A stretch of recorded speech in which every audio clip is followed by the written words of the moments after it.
नमस्कार दोस्तों। Happy Valentine's day.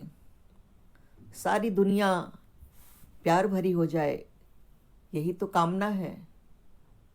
प्यार भरी दुनिया में सब सुखी होंगे। थोड़ा दिन मैं एब्सेंट थी, एक मित्र की बीमारी की समस्याओं में उलझ गई थी। सोचा जिंदगी ज़्यादा बड़ी है, कहानी तो फिर सुना दूंगी। प्रॉमिस डे, हग डे, किस डे, सारे दिन आप लोगों को बहुत याद किया। कोरोना काल है, इसलिए virtual hugs, virtual promises, virtual kisses सब कुछ आपके लिए अवेलेबल हैं। और पूरे प्यार के साथ कहानी को आगे बढ़ाते हैं। आस्था आगे कहती है, टेम्पो स्टैंड से उतरते ही एक सड़क दाईं ओर जाती थी तो दूसरी सामने। अजीब समकोण सी स्थिति थी। पहाड़ी में बसा हुआ लाल बालू का शहर था। लाल बालू अपने आप में गर्मी का एहसास देती थी, तो सड़कों के दोनों ओर लगे छायादार वृक्ष विचार मंथन को शीतलता प्रदान करते थे। कुछ विभाग दाहिनी ओर थे तो कुछ बाईं ओर। दो सड़कों में पूरा विश्वविद्यालय बसा हुआ था। हरि सिंह गौर की समाधि के पास ही लाइब्रेरी की संरचना लाल ईंटों से की गई थी, जो कि तिमंजिला इमारत थी, जबकि सभी विभाग 2 मंजिल से ऊंचे नहीं थे। 3-4 मील लंबी सड़कों पर विभाग ही विभाग थे। बीच बीच में कहीं कैंटीन तो कहीं चाय की छोटी मोटी दुकानें थीं, जो हमारे अड्डे थे।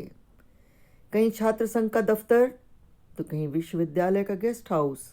रिसर्च स्कॉलर्स के फैमिली क्वार्टर्स भी थोड़ा पर परे हटकर एक गली जैसी शांत जगह पर बने थे, मानो उन्हें शोध करने के लिए शांत स्थल पहले ही दे दिया गया है।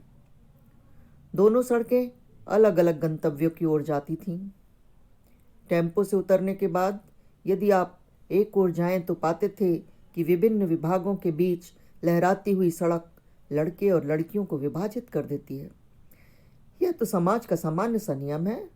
दाहिनी सड़क लड़कों के छात्रावास की ओर और बाईं सड़क लड़कियों के छात्रावास की ओर जाती थी। सड़क में भी लोच होता है, यह अनुभूति मुझे पहली बार विश्वविद्यालय में हुई, जबकि छात्रावास पढ़ाई के रिहायशी अड्डे बन गए थे, मगर मेरी परिभाषा थी हुड़दंग के अड्डे। यदि प्रतिभाएं यहाँ पनपती थीं और अंकुराने के पहले बर्बाद भी हो जाती थीं। छात्रावास क्या थे? 3-3, 4-4 मंजिल की इमारतें, जिनमें कॉरिडोर के सारे कमरे, सैकड़ों कमरे थे, और इन सैकड़ों कमरों में हजारों विद्यार्थी एक एक कमरे में 2-2, 3-3, 4-4 के हिसाब से भरे हुए। कोई मलयाली था तो कोई तमिल, कोई उत्तर प्रदेश का था तो कोई केरल का, कोई आंध्र प्रदेश का था तो कोई तमिलनाडु का, कहीं वड़क्कम तो कहीं से मेरू वागुन्नारा, और उत्तर में मामू वागुन्नानू सुनाई पड़ता था। कुछ विद्यार्थी 7 सिस्टर्स के प्रदेश से थे। आसामी, मणिपुरी सभी एक से लगते थे, जो बोलते कम थे और मुस्कुराते ज़्यादा थे। इस मुस्कुराहट को अपने आप में एक रहस्य ही समझिए, क्योंकि भाषा एक समस्या थी। जितना अधिक से अधिक हो सके बिना बोले काम चल जाए।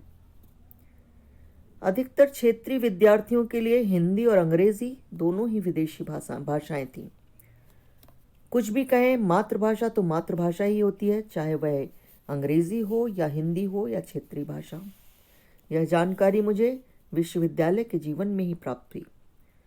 मुझे भी तो अंग्रेजी से भरा सारा वातावरण भय वाला लगता था। हिंदी बोलने वाले बड़े अपने लगते थे। क्षेत्रीय विद्यार्थियों के अलावा अफ्रीकी विद्यार्थियों की भी संख्या कम नहीं थी। वे अपने घुंडीनुमा बालों और चमकती चिकनी काली त्वचा के ऊपर पहने गए गहरे तेज रंगों के कारण अलग संस्कृति पैदा करते थे। उनकी छटा एकदम अलग थी। इन सब के बीच में स्थानीय विद्यार्थी थे जो हिंदी पर अपना कमांड मानते थे और खुद नेतानुमा या स्थानीय गर्व की ठसक से भरे होते थे। स्थानीय छात्रों के साथ विभिन्न देशी विदेशी और क्षेत्रीय छात्रों की छटा कुछ रंगीन पोल्का डॉट जैसी लगती थी। अब यदि दूसरी ओर चलें तो यह सड़क लड़कियों के छात्रावासों पर खत्म होती थी। लड़कों के छात्रावास अकेली इमारतों के रूप में खड़े थे। उन्हें किसी शील भंग का भय जो न था, जबकि लड़कियों के छात्रावासों को स्टाफ क्वार्टर्स के कैंपस से घेर दिया गया था। लड़कियां हैं, सुरक्षा तो ज़रूरी है। और यह अनकहा सा नियम आर्किटेक्ट के दिमाग में ज़रूर रहा होगा। लड़कियां यदि कहीं कोई हुड़दंग हो तो हम सभी कैंपस वाले तुम्हारी सुरक्षा के लिए हैं।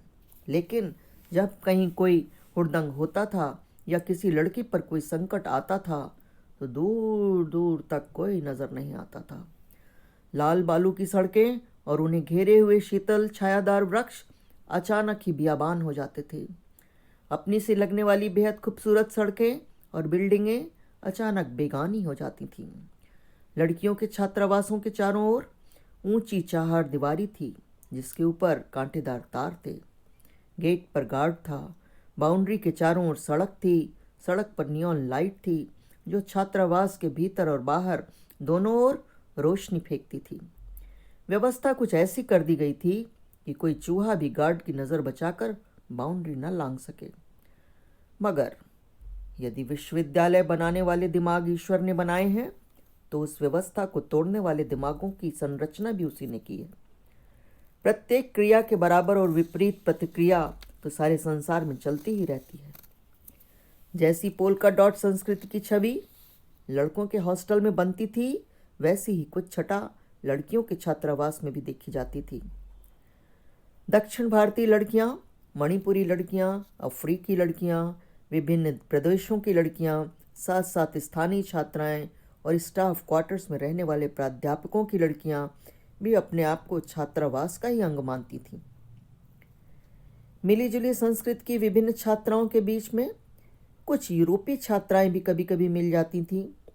विजिटर्स हॉल में शाम के 7 बजे प्रेयर और अटेंडेंस के समय जो मिला जुला वातावरण बनता था उसका एक अंग मैं भी थी।